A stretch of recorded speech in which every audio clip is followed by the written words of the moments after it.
Hello everyone. Episode के start में हम देखते हैं कि मीका शोजी के साथ आर्ट एग्जीबिशन एंजॉय कर रही होती है। तो शोजी उसको कहता है कि मिस्टर शी को मैं ढूंढने जा रहा हूँ, तो तुम यहाँ पर ही गेस्ट को रिसीव करते रहना। वो जैसे ही चाहता है तो मोजिलो आती है।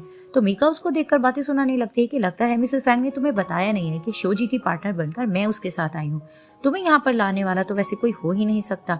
तो वहाँ पर ही किंचन आता है और कहता है कि मोजिलो को मैं अपने साथ लेकर आया हूँ। तभी वो कहती है कि अंकल आपका यहाँ क्या काम है। तो वहां पर ही किंचन कहता है कि ये लू आर्ट एग्जीबिशन है और मेरा सरनेम भी लू ही है, क्या मैं यहाँ नहीं आ सकता। तो फिर वो कहती है कि इम्पॉसिबल, आप तो देख भी नहीं सकते। तो वहां पर ही मोजिलो उसको कहती है कि ये आर्ट एग्जीबिशन का एटमॉस्फेयर ऐसा होता है कि इसको दिल से फील किया जाता है और किंचन की आइस मैं बनकर आई हूँ। तो वहां पर ही शोजी आता है और कहता है कि मोजिलो तुम यहाँ मैंने एक्सपेक्ट नहीं किया था। तभी वो कहती है कि हाँ, मुझे बहुत ज्यादा शौक था ये आर्ट एग्जीबिशन देखने का, इसीलिए मैंने अंकल से रिक्वेस्ट की कि प्लीज मुझे अपने साथ लेकर जाएं। तो शोजी कहता है कि बहुत अच्छा किया, ये आइडिया तो मुझे आना चाहिए था, मुझे तुम्हें अपने साथ लेकर आना चाहिए था। तो वहां पर ही मीका शोजी को खींचकर अपने साथ लेकर जाती है और पूछती है कि तुम्हें मिस्टर शी मिले कि नहीं। तो वो कहता है नहीं। इधर से मोजिलो किंचन से यही कहती है कि बताओ तुम क्यों आए हो, मैं यहाँ आ तो गई थी। तभी फिर वो कहता है कि नहीं, मुझे यहाँ आना था क्योंकि लू के बहुत से पार्टनर से मैं मिलना चाहता था।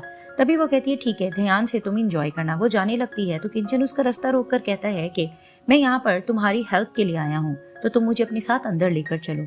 तो वहां पर ही वो उसके साथ हाथों में हाथ डालकर अंदर चली जाती है। सीन शिफ्ट होता है, दिखाते हैं कि मोजिलो एक पेंटिंग देख रही होती है। वहां पर एक पर्सन आकर भी पेंटिंग देखने लगता है। तो मोजिलो कहती है आपको ये पेंटिंग पसंद आई है।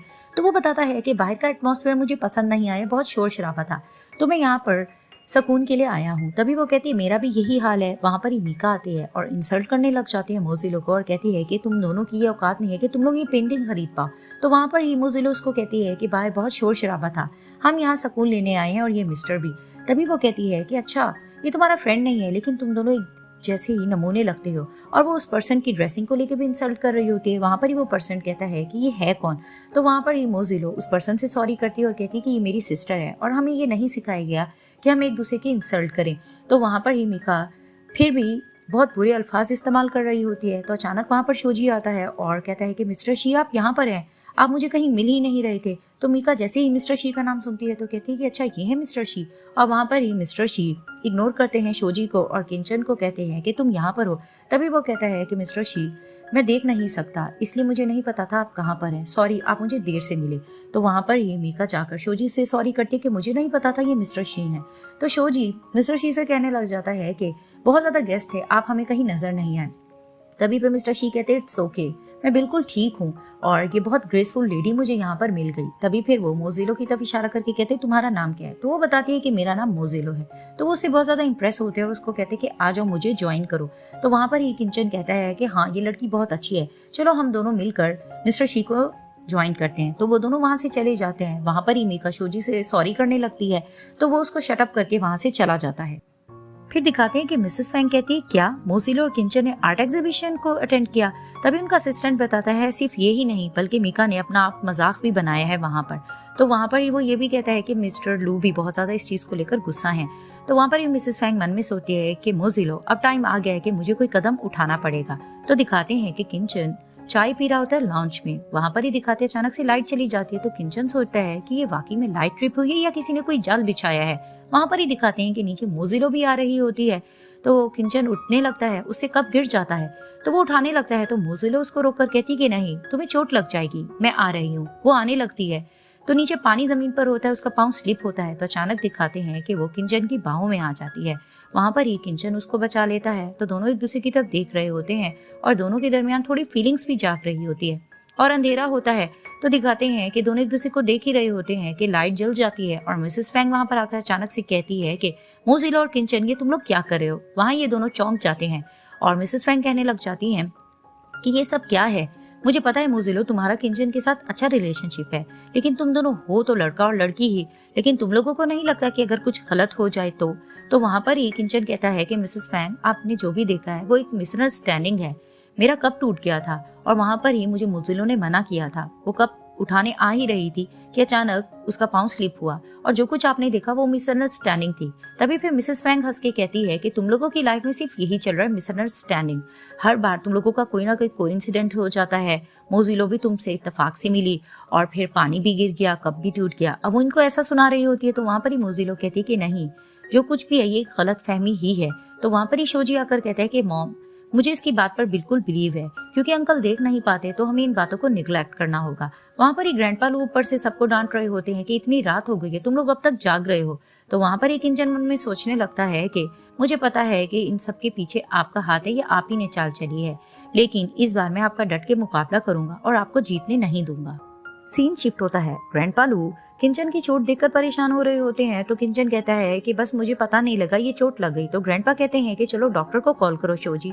तो वहां पर ही मोजिलो मना कर देती कि नहीं, मैं मेडिकल स्टूडेंट हूँ, मुझे पता है कि करना क्या है। तो जैसे ही वो जख्म देखती तो वो बताती है कि बिल्कुल ठीक है, हड्डी वगैरह नहीं टूटी है, बस थोड़ी सूजन हो रही है, अगर इस पे बैंडेज वगैरह की जाए तो ये ठीक हो जाएगा। तो ग्रैंडपा लू मिसेस फैंग से नाराज होते हैं कि तुम कैसी बहन हो, तुम्हें नहीं पता कि तुम्हारे भाई की हालत कैसी है, वो देख नहीं सकता, तुम उसकी केयर टेकर नहीं रख सकती।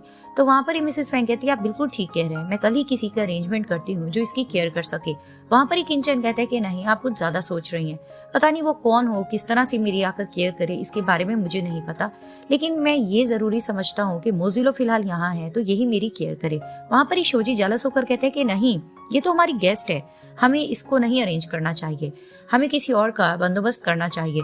तो वहां पर ही ग्रैंडपा लू को ये सजेशन अच्छा लगता है। वो कहते हैं कि हाँ, वैसे भी मोजिलो मेडिकल के बारे में बहुत कुछ जानती है, तो मैं यही जरूरी समझता हूँ कि किंचन की मोजिलो ही केयर करे। तभी पे वो मोजिलो को कहते हैं कि किंचन को तुम उसके रूम तक लेकर जाओ और इस पर जो ट्यूब वगैरह लगानी हो वो लगा देना। तो वो कहती है ठीक है ग्रैंडपा लू, और वो किंचन को अंदर ले जाती है।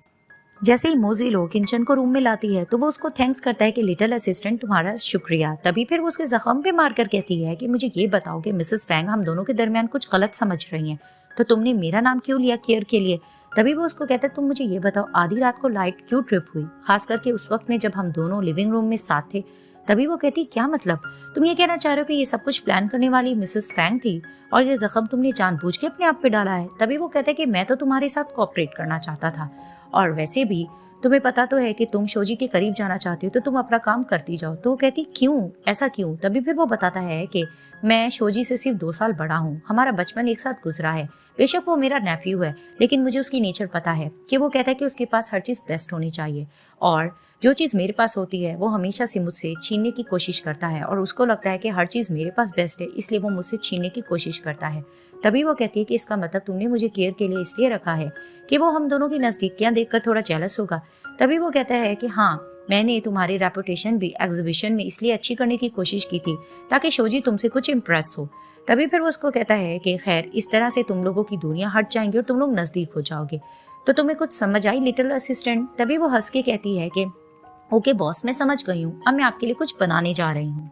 सीन शिफ्ट होता है। शोजी अपनी मॉम को आकर कहता है कि मॉम आप क्यों चाहती हैं कि मैं मीका के साथ शादी करूं, हालांकि मुझे मोजिलो पसंद है। तो उसकी मॉम उसको कहती है कि मोजिलो की मॉम और मैं एक साथ स्कूल में भी पढ़े और हमने ग्रेजुएशन भी किया है, लेकिन कुछ मिसअंडरस्टैंडिंग हो गई थी और हमारे दरमियान मामलात खराब हो गए थे। मीका भी मुझे पसंद नहीं है, लेकिन यह है कि उस लड़की को हम कंट्रोल कर सकते हैं। तभी फिर शोजी कहता है कि ठीक है, मुझे पता है आप मेरी भलाई चाहती हैं, मैं चाहता हूँ कि ग्रैंडपा लू को हम चीजों से दूर रखें और हम अपनी तरफ से हर चीज करें जिससे हमें जीत हो। तो दिखाते हैं कि शोजी मोजिलो के पास जाता है। तो वो कहती है क्या तुम्हें मुझसे कोई काम था। तो फिर वो उसको बताता है कि ग्रैंडपा लू ने तुम्हें यहाँ कुछ दिन रुकने का कहा है, तो मैं ये चाहता हूँ कि हम दोनों एक दूसरे को समझे, कुछ हम अकेले का टाइम निकालें जिसमें हम एक दूसरे को समझ पाएं। तो वो कहती है तुम बिल्कुल ठीक कह रहे हो। तो दिखाते हैं कि मीका मिसेस फैंग के पास आती है और सॉरी करती है कि आर्ट एग्जीबिशन में उस दिन मैंने गड़बड़ कर दी थी। तो मिसेस फैंग कहती है कि तुम बहुत ही ज्यादा सिंपल लड़की हो, तुम अपनी बहन की कैलकुलेशन नहीं समझ पाई। तो वो कहती है कि नहीं, मैं अपनी बहन को जीतते हुए नहीं देख सकती, इसलिए मैं एक प्लान लेकर आई हूँ। वहीं वो मिसेस फैंग को एक प्लान बताने लगती है, जिसे सुनकर मिसेस फैंग कहती है ठीक है, मैं तुम्हारा साथ दूंगी। और वहां पर ही मीका खुश होकर कहती है कि ठीक है, आपका बहुत शुक्रिया, और ये पार्ट यहाँ ही एंड हो जाता है।